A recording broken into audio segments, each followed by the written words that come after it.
Our process starts with a detailed consultation. We want to hear about your vision and product ideas, its purpose, and how it will function.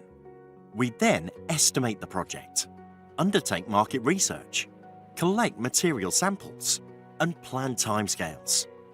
Our CAD-based design phase enables us to develop the concept with the end user in mind, using our advanced 3D software, as well as looking at the structure and considering the manufacturing process.